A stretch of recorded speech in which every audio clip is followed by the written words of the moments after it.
it's a 6.5 minutes, like his whole life story. Well, But, you know, makes them happy. people do that a lot. It's the assumption with videos, especially as salespeople, we feel like we always need to qualify ourselves. Yep. You know, it's like I need you to hear all the things that I feel you need to hear, and so we just constantly speak at people and we speak about people. Mm-hmm. I did a video marketing class here for 50 people came in from around the country. Not bad. Not bad at all, no. And I said, okay, don't talk about yourself, okay? Don't talk about shit that you think's important. Talk about things that you think are fun. Mm-hmm. You know, because if you're not in the throes of buying a house and getting a refinance, nobody cares that rates went down by a quarter yesterday. They don't care. That's right. And then, and always have your call to action, Mm-hmm. okay? Things that are mutually interesting. Yep. You know, hey, by the way, they're having a truffle champagne pairing over here. It's going to be this upcoming Saturday. It's out in Santa Rosa, and it's $5 to get in. It looks like fun. Here's the directions. You know, you can find all these great things. And then, oh, by the way, I do loans. Yep. So spent 3 days talking about that. Mm-hmm. So I'm like, all right, let's write our scripts and start shooting this. Every single one of them to a T started. I've been doing loans for 19 goddamn years. Yep. Okay. Nobody cares. Nobody cares. Hey guys, Brian Stevens here. I've got Joe Parsons with me. I've known Joe Parsons for, oh God, I don't know, more than 10 years, less than 20, somewhere in there. Yeah. It's just, you know how it goes after you turn like 35, just, what do they say, the days and weeks go slow, the months and years go fast. You turned 35? Yeah, over a decade ago. Okay, so anyways, the reason why I invited Joe Parsons here today is we've got some things that are affecting our industry right now that are going to affect you, and nobody's talking about it. Now, everybody's talking about the House bill and the Senate bill and, you know, losing our mortgage interest deduction and how big that is, and it's going down from $1 million to $500,000. I said, who gives a shit? I really did, because you're still getting $500,000, and this frankly works as a tax against the upper class, which I think everybody says is a good idea. So don't get mad about this. You're only taking a tax deduction away from people who have a lot of money, okay? So, but there are other components that are in the House bill and the Senate bill that we have been talking about that are going to affect you. For instance, they're going to take away your interest deduction on your HELOCs, on your second mortgages. Well, now that becomes kind of big because people aren't refinancing their first. They're going into seconds. They're not going to let you write off your taxes, which is a big one. So there's a lot of things going on, but Joe brought something to my attention that I want to go over here. Now, if you could pull up that Black Knight picture, if you have it real quickly. Joe, we talked about this yesterday. So Black Knight Financial, they came out with a study that says, as of September, it took 21.4% of the median income to make your monthly payments on a median-priced home. This is everywhere in the country, okay? So 21.4% of your average income goes towards your average home. It's near a post-recession high, but it's still below the 24.2% required in the late 90s and the 26.2% in the early 2000s. So this is the third highest time, the third largest amount over the past 30 years of our income, which is going towards our housing expense. And when we looked in the 90s and the early 2000s, after we saw that much income going towards our housing, we saw a correction in housing. You know, so we saw the corrections. So my thinking is we're getting back up there again. It would be foolish to think that we're not going to have some other type of correction, maybe not in your market, but in a lot of markets around the country. And so you brought up what we have in California is our MCC program, our mortgage credit certificate. And that can not only go by the wayside, guys, and this is going to affect you in every state, okay? But we're going to talk about it in the context of California because everybody has credit certs of some sort. This is going to happen like December. This is like 2 months away. December 31st, yeah. So can you talk a little bit about the program, what it is first, and then explain the problems with this? Okay, so the first thing, Mortgage Credit Certificate is a first-time homebuyer program for low and moderate income people. Well, and the term moderate income means a whole lot of different things depending on where you are. For example, here in California, we're in the San Francisco Bay Area, and incomes are comparatively high. So moderate income is a family of three making $146,000 a year would qualify as moderate income for this program. So the way Mortgage Credit Certificates It's a big number. It is a big number if you're in if you're in Idaho or you're in certain areas in the Midwest, you go, geez, you must be rich out there. And the way mortgage credit certificates operate, and it's a program that's been around since 1986. It is currently offered in 15 states, not just California. Mortgage credit certificates, or MCC, allow a first-time home buyer, and that's just somebody who's not owned their personal residence for the last 3 years, so that would cover the so-called boomerang buyers.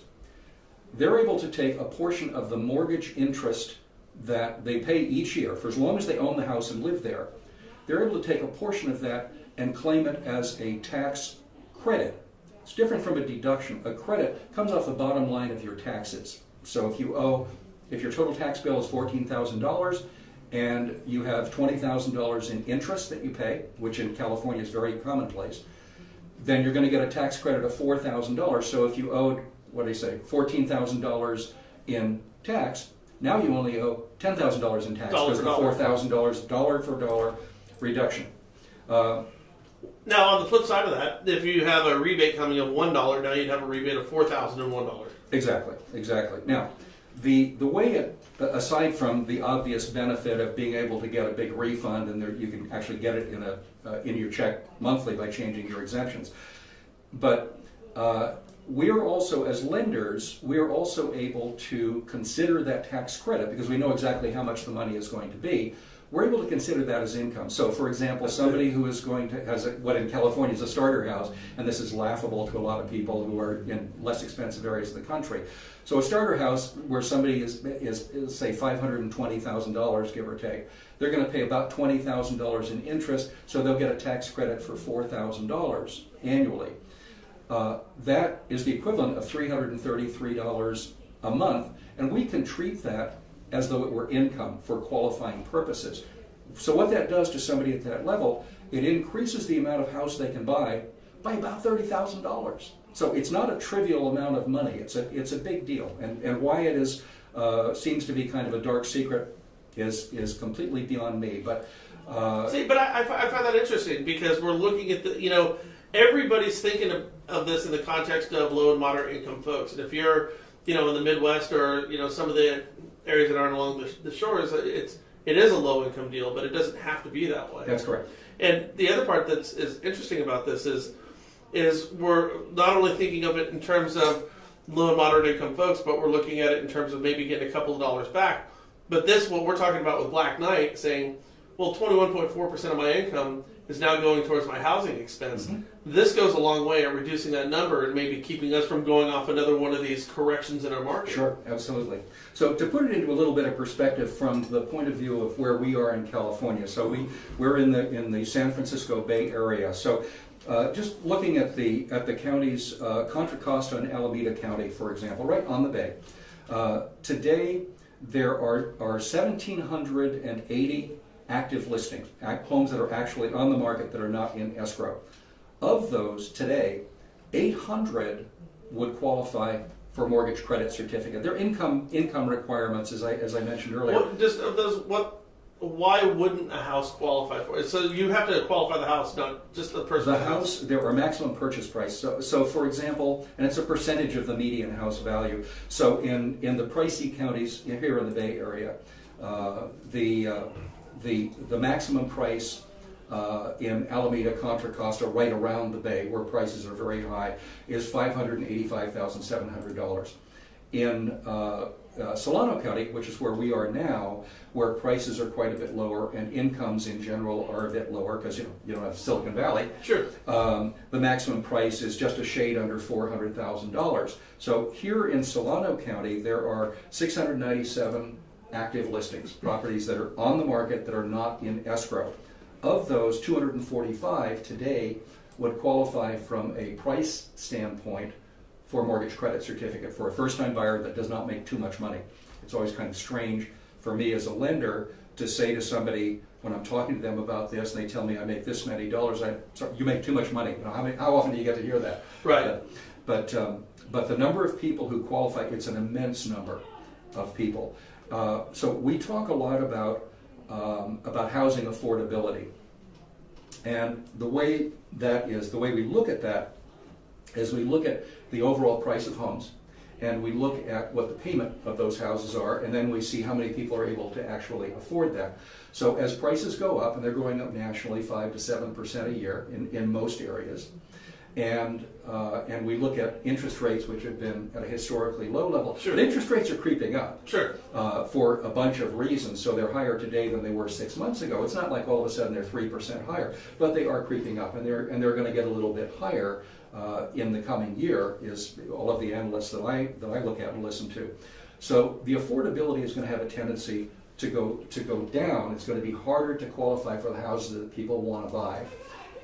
With mortgage credit certificates, it bumps the amount, because it reduces their effective payment. It bumps the amount of house that they're able to qualify for.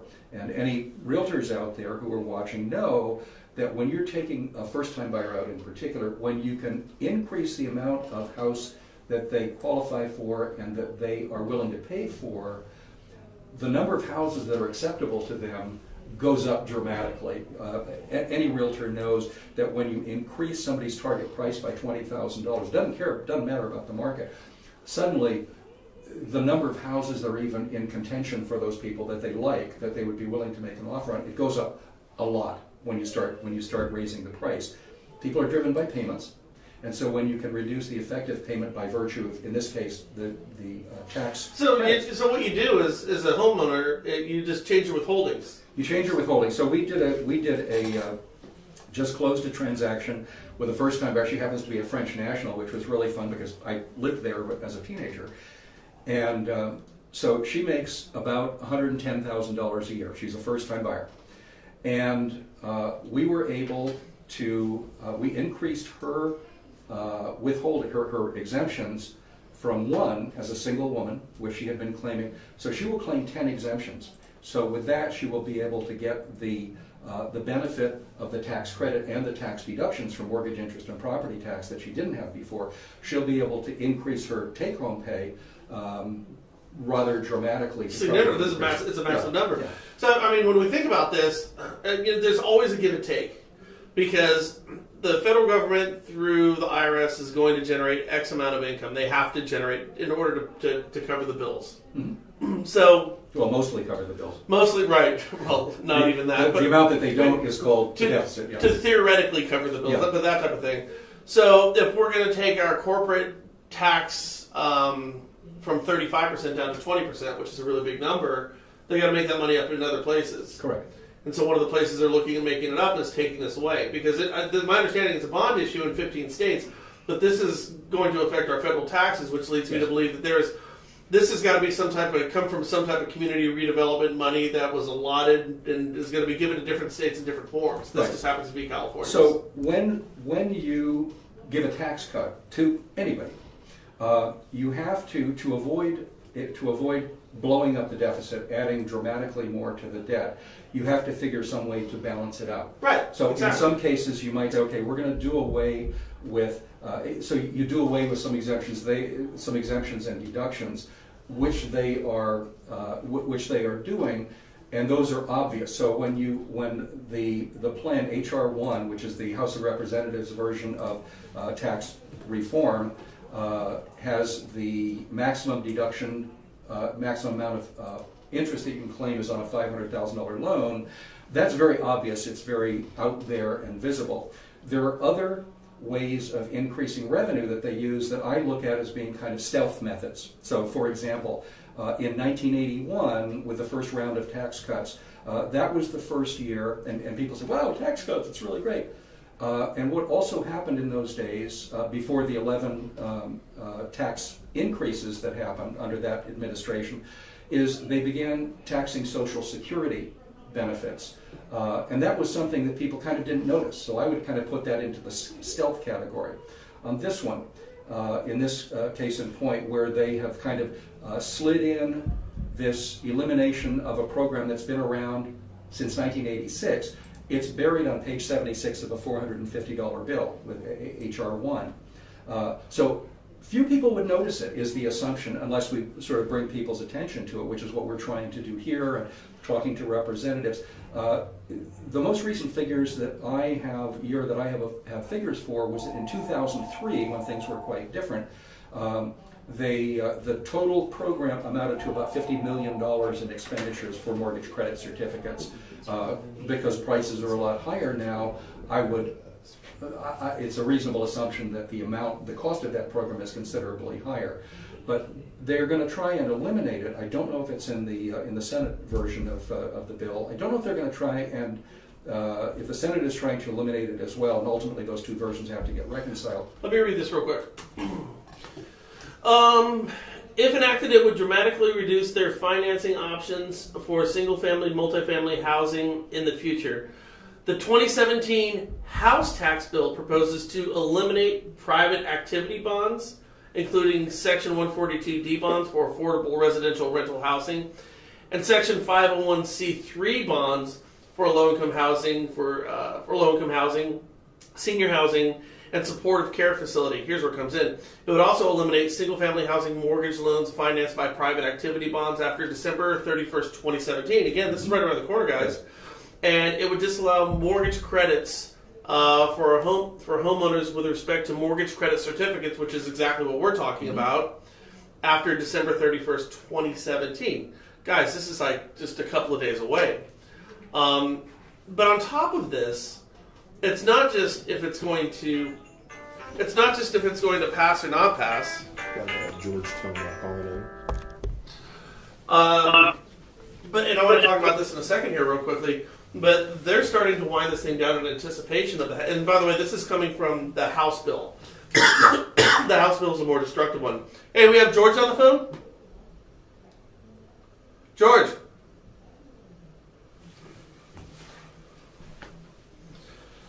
George, you there?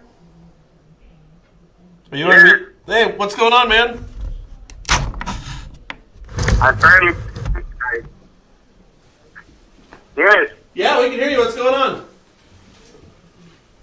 Good. How are you? We're doing great. What's your question? Good. Thank you. Forever. Are you there? I didn't hear what you said. Yeah, I'm just listening currently to Microphone. So, went from basically working for a large bank now. Hey, George, George, real quickly, do you have us on speakerphone? Can you take? Yeah, I barely can hear you guys. Can you take it off speakerphone? Actually, hold on a second here. Try pulling out one of those. Do me a favor, George. I'm sorry about that. Can you call back? I'm going to put it through on my phone. It's just easier at this point. That's not working. George, do me a favor and call back if you could. Sorry about that. And if anyone else has a question, the number is 707-685-9253. Before we get another call here, I want to go back to this point. So this thing, in anticipation of the House bill going through, they're already starting to kind of enact this. Can you talk about that? Sure. So the California Housing Finance Agency, CalHFA, is a state agency that's been around since 1974, and they've got one job, and that's to help first-time home buyers of low and moderate income become homeowners. So they have down payment assistance, closing cost assistance, a whole raft of programs, and they administer the CalHFA tax credit program. Okay. Or I'm sorry, the mortgage credit certificates. They sent out a bulletin about a week ago to lenders saying, because of the uncertainty concerning the future of the tax credits, we will no longer, with the CalHFA loans, we will no longer allow the credit, we will no longer consider that to be income as for qualifying purposes. So they've already taken that off the table. It doesn't destroy MCC per se. It's at risk that if that provision gets through, that on December 31st, a program that's been around helping people since 1986 could go away. And it's one of these stealth tax increases that people are not, that are not so overt that people object to them. Okay, and I got a question, a larger question for you in a second, but I think we got George back. George, you there? Yes, I'm here. Okay, great. That's a lot better. So what's going on, man? Good. I'm all good. Thank you. Thanks for asking. So what's your question?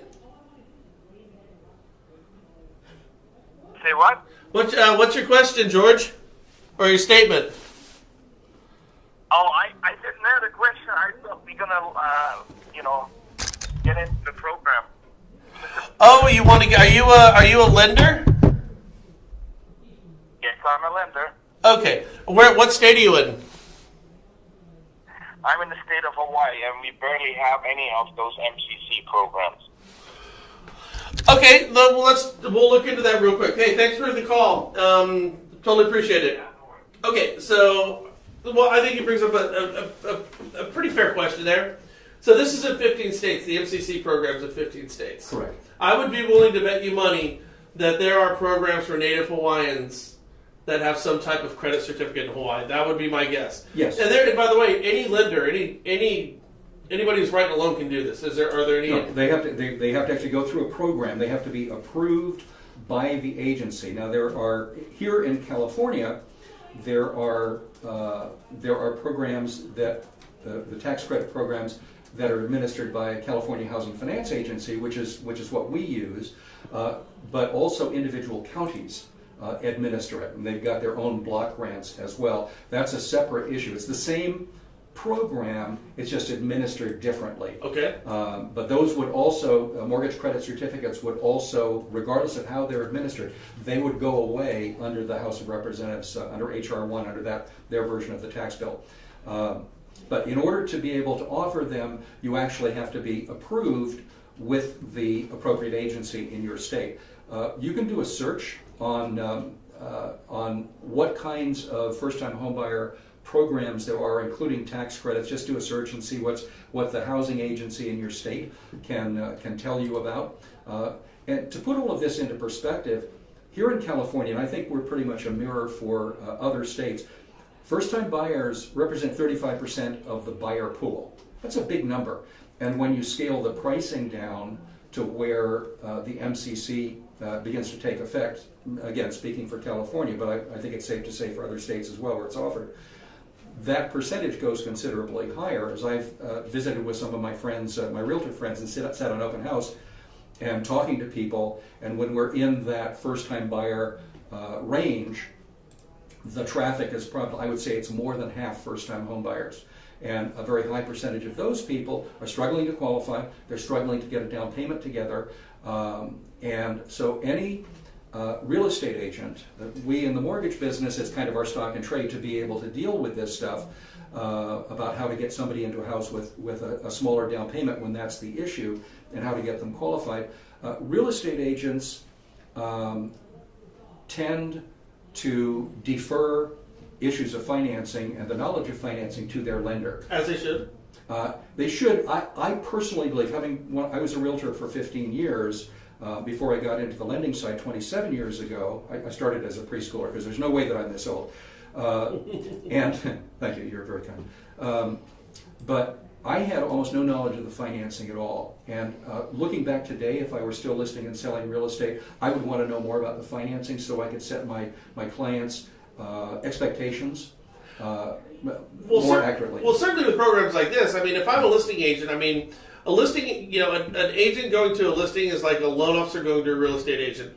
What the hell are you going to tell them that makes you any different than the guy or the gal next to the left of the right of you? Exactly. So you got to have things that make you stand out. If you're an agent and you're going on a listing presentation, I would find out if they qualify for these type of programs, because we can go, hey, you might get somebody who wants a house, but it's $30,000 over his head. Well, now this one's in game again.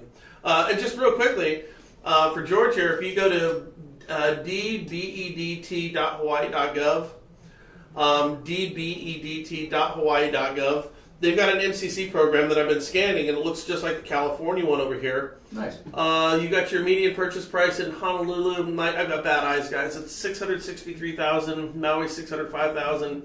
Kauai $656,000. Hey, I'm moving there. And Hawaii is $338,000. Now, having been to Hawaii just not too long ago, looking at properties over there, you can get a place in Hawaii for this. And then it shows the participating lenders here. It's got all the participating lenders, so I'm assuming, depending on your state, maybe your mortgage company has to sign up for it.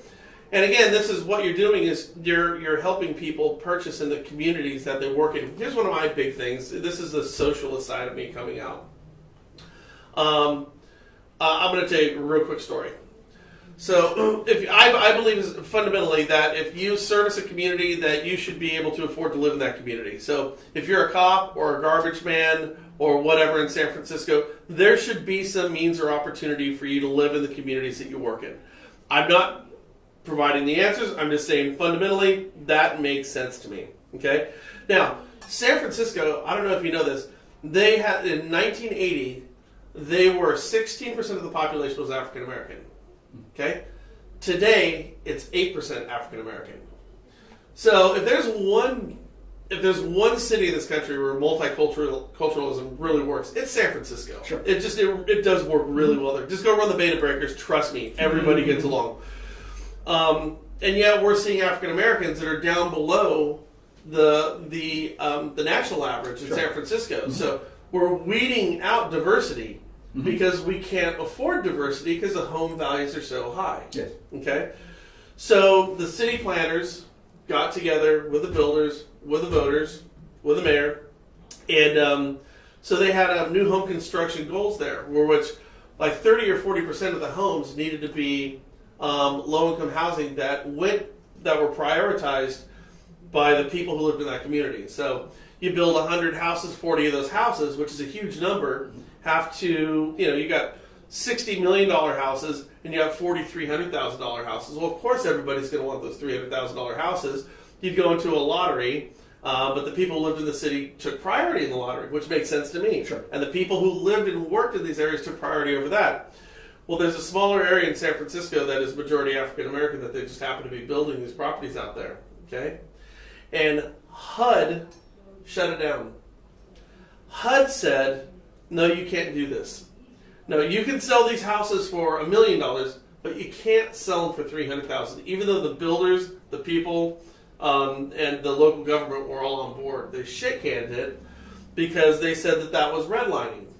That we were keeping a certain ethnic group in one specific area because a disproportionate number of people who were going to get those properties were going to be the small African American community in San Francisco. Mm-hmm. That is government run amok right there. No argument there. So when we're looking at these type of programs and we're thinking we agree that everybody should be able to live in these communities, I would assume that you are 110% on board, not only for how it affects your own business, but how it goes to social engineering for some of our communities. Yeah, well, yeah, you have when builders are building houses, they're not going to build where you've got a city with limited places to build. Sure. The median price, I think, in San Francisco now is $1.2 million. So let's consider that to be sort of an anomaly. In my community where I live in San Ramon, median price is closer to $780,000. It's still a pretty pricey place to live. When a builder is developing a property, he's not going to build $250,000, $300,000 houses. He's going to build $1 million houses because that's where the money is, unless there's some form of government intervention, right, where you have to be able to engineer the market in such a way that you're not dealing strictly with good old supply and demand mechanics. Because otherwise you're going to price almost everybody out of the market, which is what we've seen happen in San Francisco already. Programs like mortgage credit certificates do level the playing field at least a little bit. The only real problem that I see with it, aside from the fact that they're in danger and it's on the chopping block, is that so few people happen to know about it. And one of the things that we've been doing is we've been talking to our friends, our real estate broker friends, is that the single most important thing to any realtor, as everybody watching who's in that business knows, the single most important thing is a listing. Right. Buyers are liars, list to last, and lust to list. I like it. Right, thanks, I made that up. It's copyright 1978. Gotcha. By me.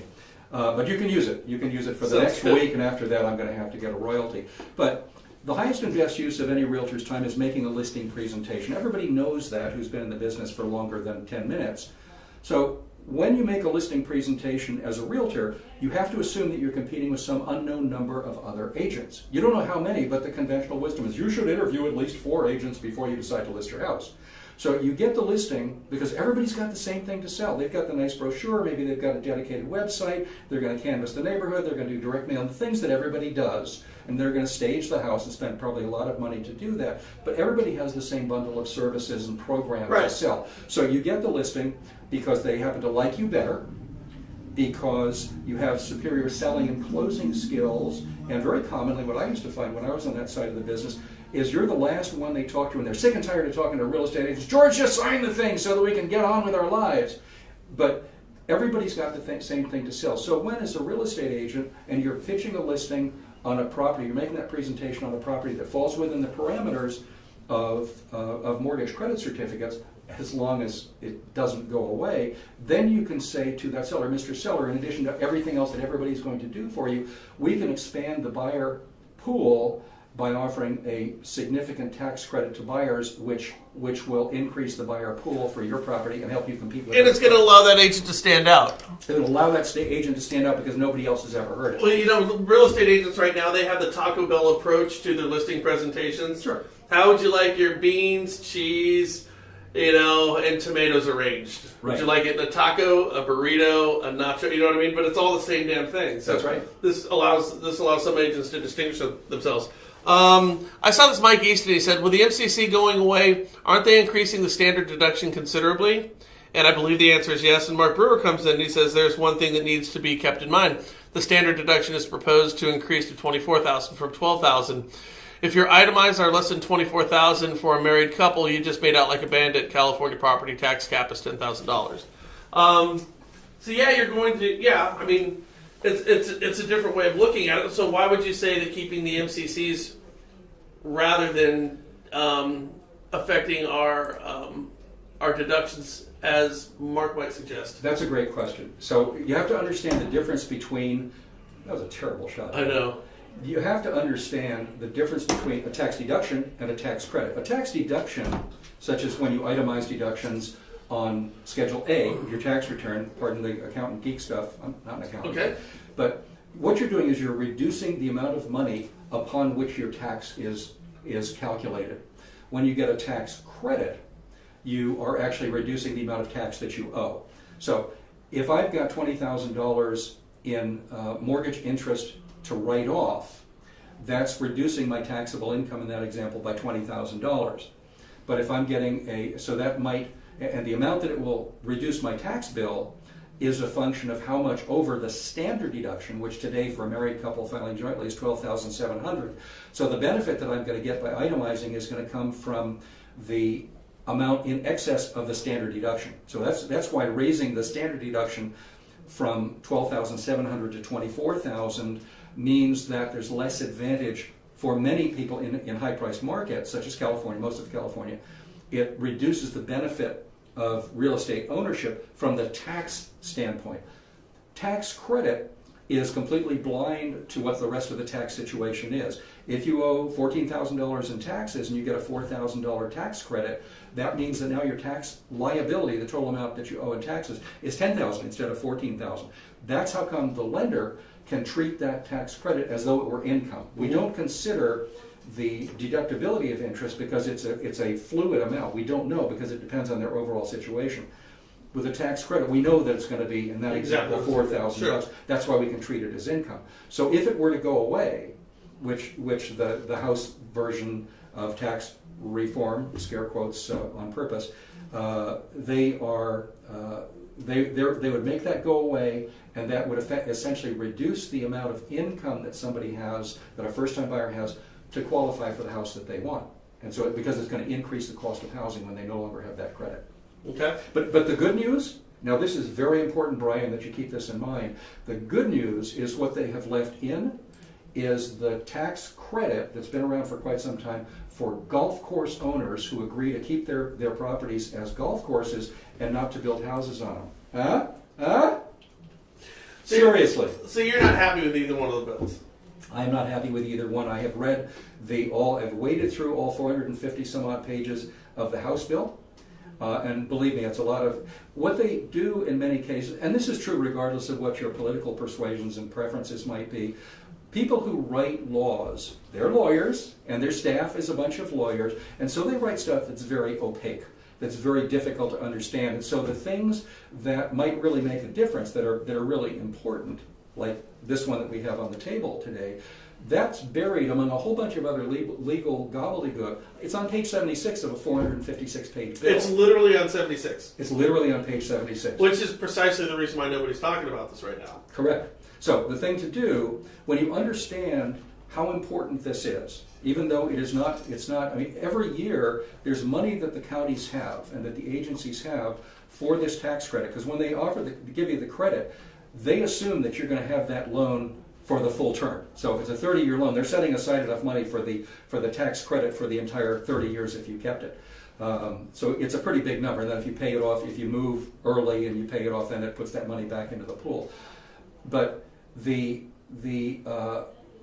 it really is incumbent on everybody to, nobody is realistically going to go in and wade through a 450 some odd page. Most people aren't. But most people are not. Even the representatives, the Congress critters, are not doing that. They have their staff do it, and then their staff tells them what's up, because it would just be insurmountable. And I think they do this to some degree on purpose to make it opaque and hard to wade through.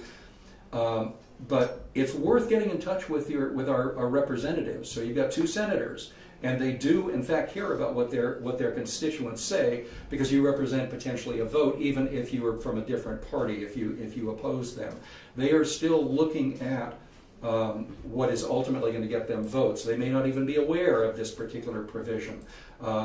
Share it on Facebook, share it on your social media, on your Twitter feed, and all of these kinds of things.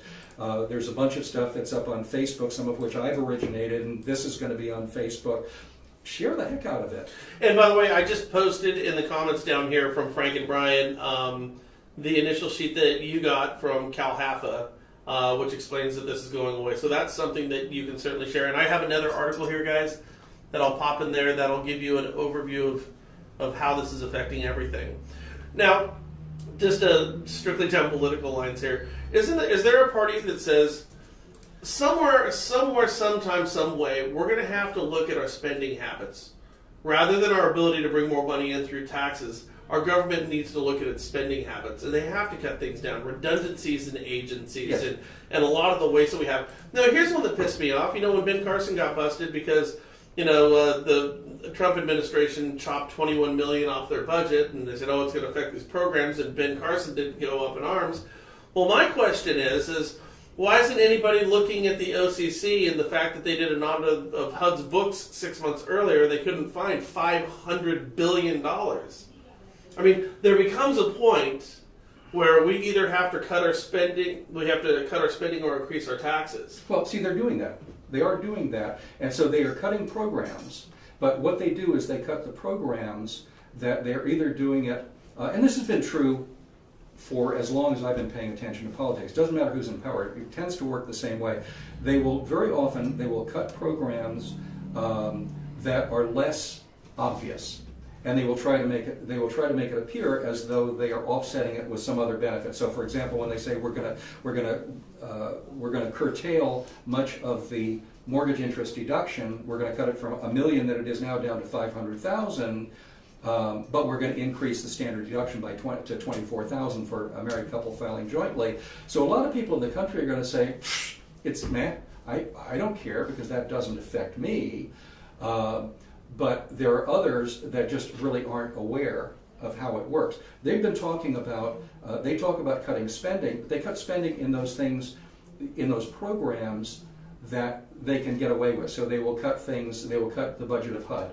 They will cut the budget of the EPA. They will cut the budget of other things that they figure that they can get away with because they won't have too many people up in arms. They will cut the budget in ways that are not so evident. Mortgage credit certificate is a very good example of that.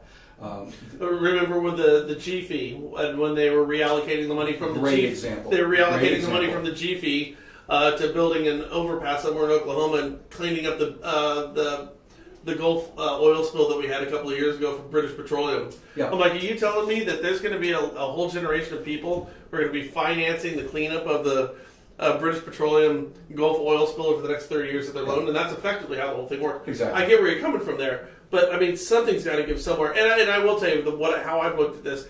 And by the way, I just posted another article about how this is going to affect folks. there does seem to be a disproportionate number of cuts that affect low and moderate income borrowers. And again, it's a relative term depending on where you live. I understand that.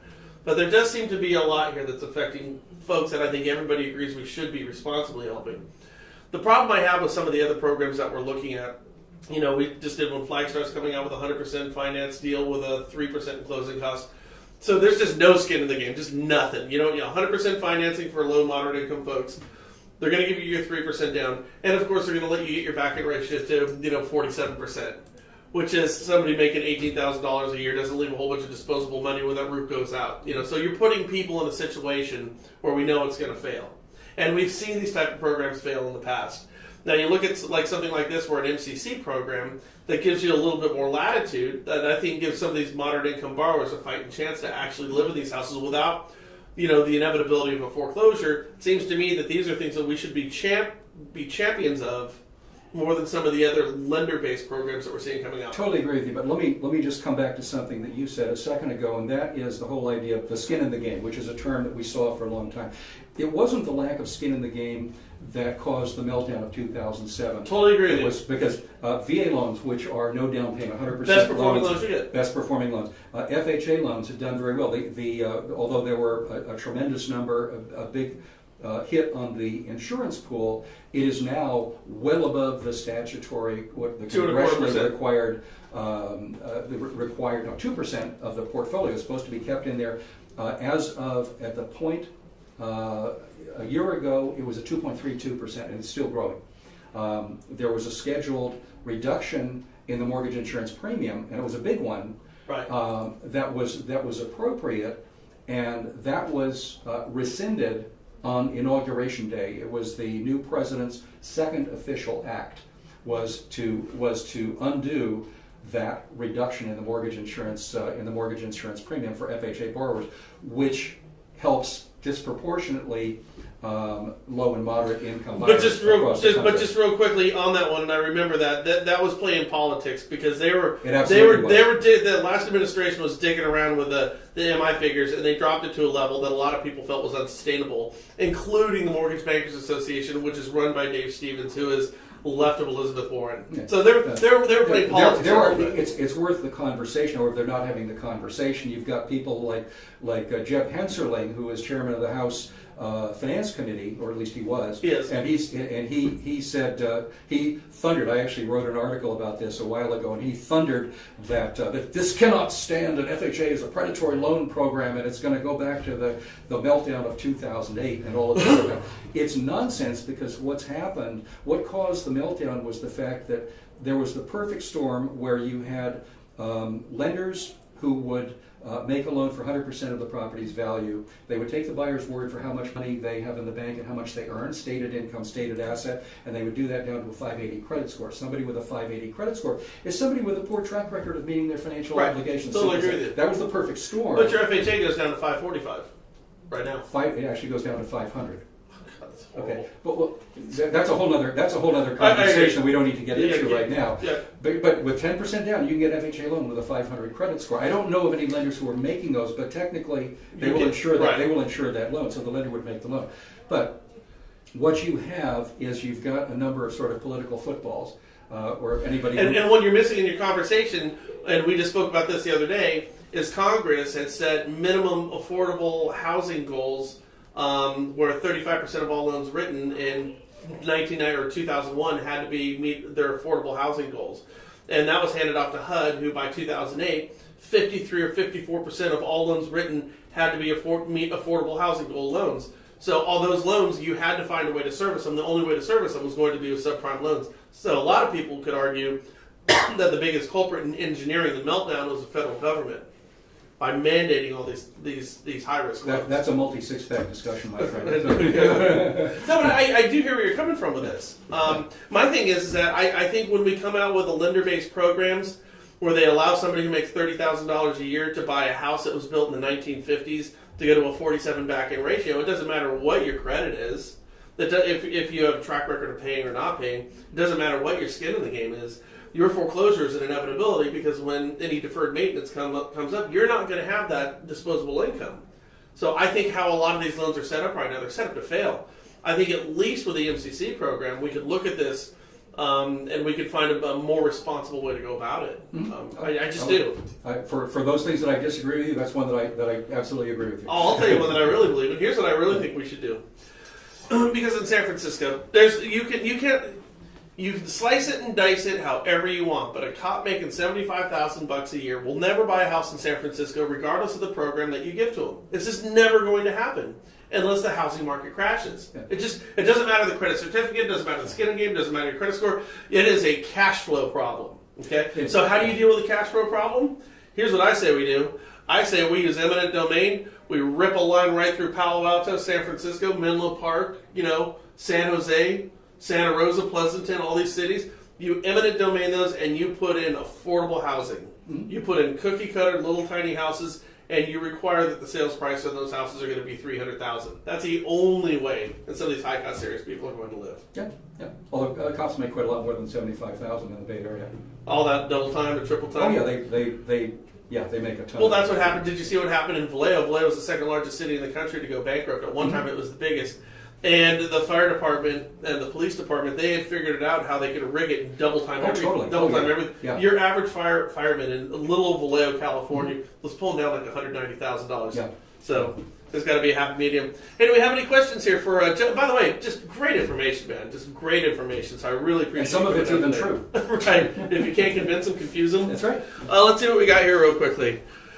All right, we got Colleen Gray. Brenda Gray. Hi, Brenda. I think she's with Frank right now. They had some stuff going on. Edie Weber. Oh, nice to see you, Edie. We got Michael here. Lena's joined. Lisa's joined. Any questions for Joe? Any questions? Anybody? Bueller? Well, I mean, this is something to look into. Like I said, I posted 2 articles on there. You should check those things out. Again, go to your real estate agents. Oh, we do have some stuff down here. Okay, so we got Jeff over here. He says, as someone in the industry, I can understand the frustration of losing a mortgage tax write-off. However, most people outside of California and New York that have a lower mortgage interest deduction will see a sizable bump in their returns. 68.5% of all taxpayers use the standard deduction.